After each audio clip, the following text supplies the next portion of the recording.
One of the first D&D modules ever published was Keep on the Borderlands. It introduced us to adventuring in the wilderness. Up until then, D&D campaigns were mainly set out in funhouse dungeons, and Keeping on the Borderlands inspired DMs to pad out the world around those dungeons. Characters were based in a frontier settlement and set out on each adventure to explore the wilds and clear out monster lairs. Monster lairs don't function in isolation, and there are alliances and feuds going on between the monsters and for parties to get tangled up with. There are also villains to be taken down who are posing major threats to the kingdom. The Kingmaker adventure path feels like what Keep of the Borderlands might have been like if TSR had access to the extensive hive mind that supports Pathfinder. Hi, my name's Rusty, and this is my review of the Kingmaker adventure path for the Pathfinder game.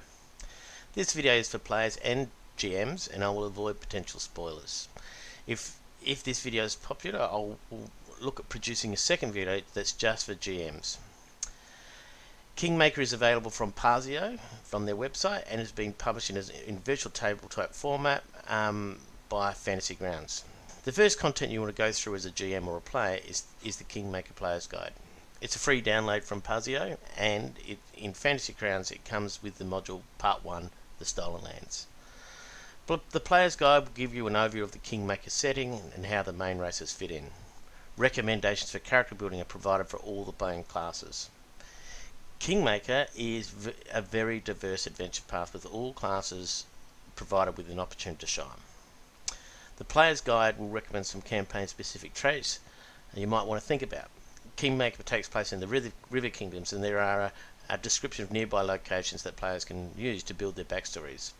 Getting access to the Pathfinder Chronicles Guide to the River Kingdoms will also provide a lot of lore for your campaign or character. Kingmaker is very sandboxy, and your party might decide to wander beyond the boundaries of the adventure path. If you want to support going on beyond the adventure path, the Guide to the River Kingdoms provides some adventure hooks that you could homebrew and run with. You might also want a copy of Pathfinder's Ultimate Campaign, which contains the kingdom building and mass combat rules. The Adventure Path modules will provide these mechanic sets, and the full rule sets are available from the D20 SRD website.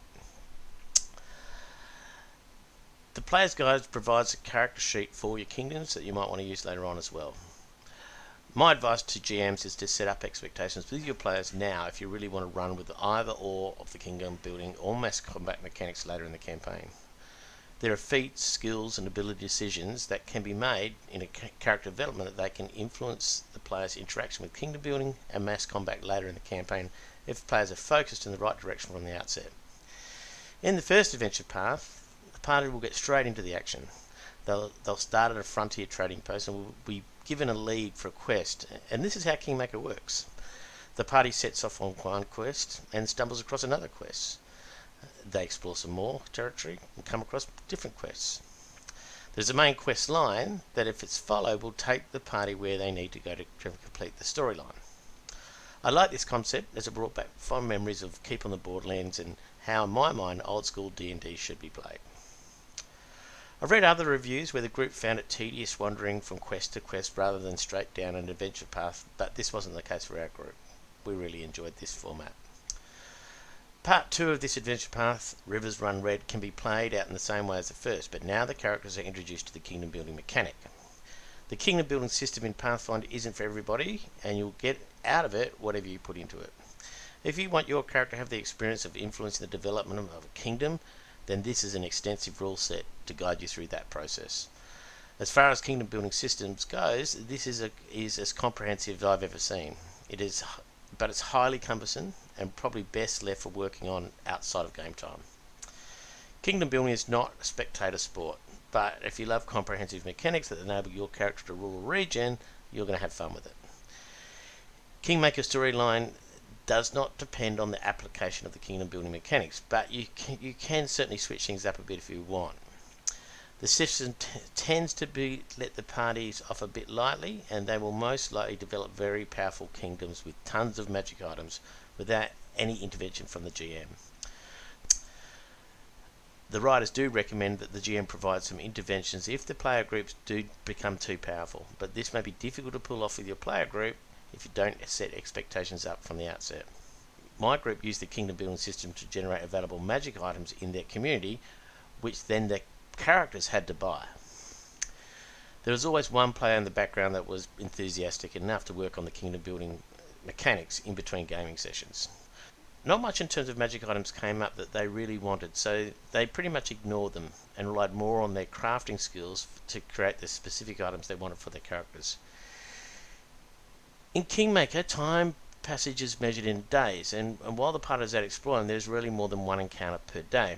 This was fine in the earlier levels, but from level 4 up, there isn't much that can really challenge a party that full health, all spells available from a long rest. I found myself having to make the encounters more challenging by adding in creatures to drain the spells before a major encounter, but then the party progressed too quickly from the XP.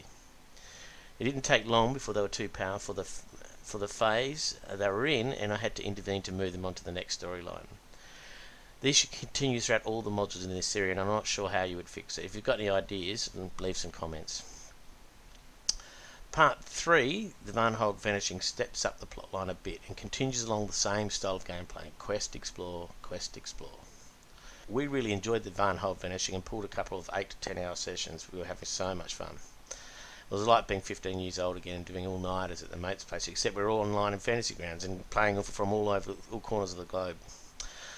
One player had to leave and go shopping with his wife for a few hours, and then when he got back we were still going, so he just jumped back in just in time to save a character from death.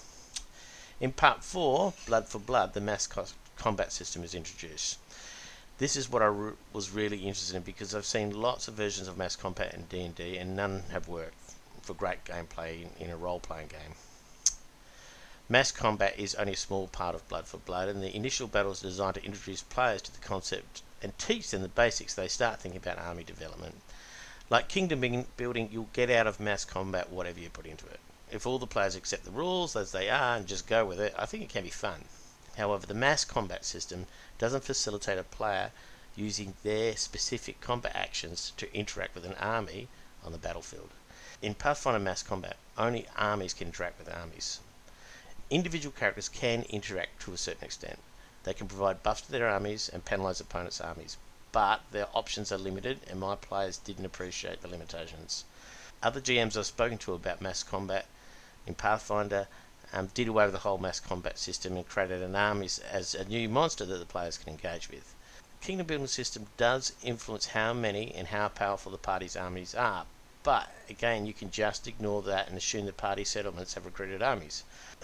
My group initially didn't take to the mass combat system, and I felt like I lost them after the first mass combat battle. The one player that took the time to learn the mechanics dominated the gameplay, and the rest were distracted. At this point, I scrapped the kingdom building model and went back to priority number 1, fun factor.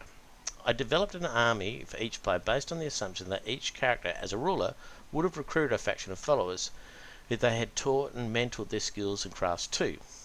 I applied every mechanic I could find to make the characters' armies reflect the skills of their characters, but now they all felt like their characters were influencing the outcome of the battles, and the fun started happening again. I have a pretty switched on player group, and they research their character development to the nth degree, so it's understandable they didn't engage with the mass combat system. I think the issue with mass combat in D&D and Pathfinder is that the original D&D system, which everything else scaffolds from, is based on Gary Gygax wanting to role-play the general of his armies in a mass combat game. We play D&D and Pathfinder for the role-play. If we want to play a mass combat game, then there are plenty of options out there for that. But I do like the idea that a character can be the general of an army, and the Pathfinder mass combat system is as good a system as I've ever seen. Again, you will get out of it as much as you put into it.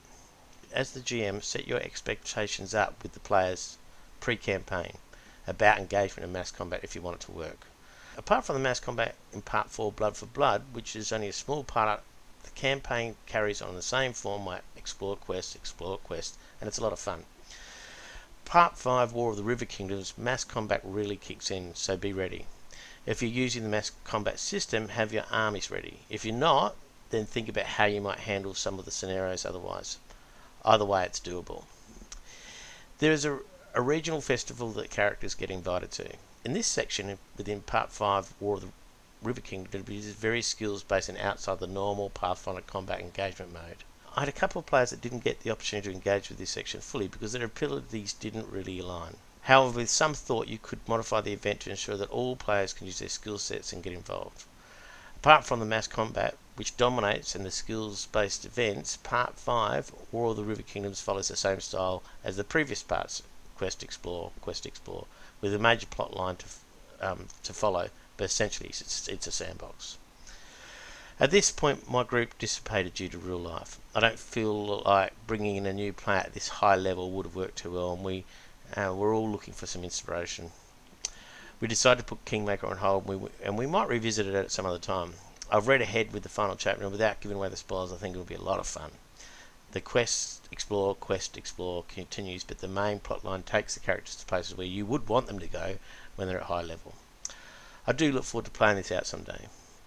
Back in the day when we played Keep on the Borderlands, I had visions of the party clearing out the lairs or forming alliances with monsters in the region, then going on to take over the leadership of a kingdom, ruling kingdoms, going to war with surrounding nations, ruling an empire, and attracting the attention of powerful beings in the multiverse.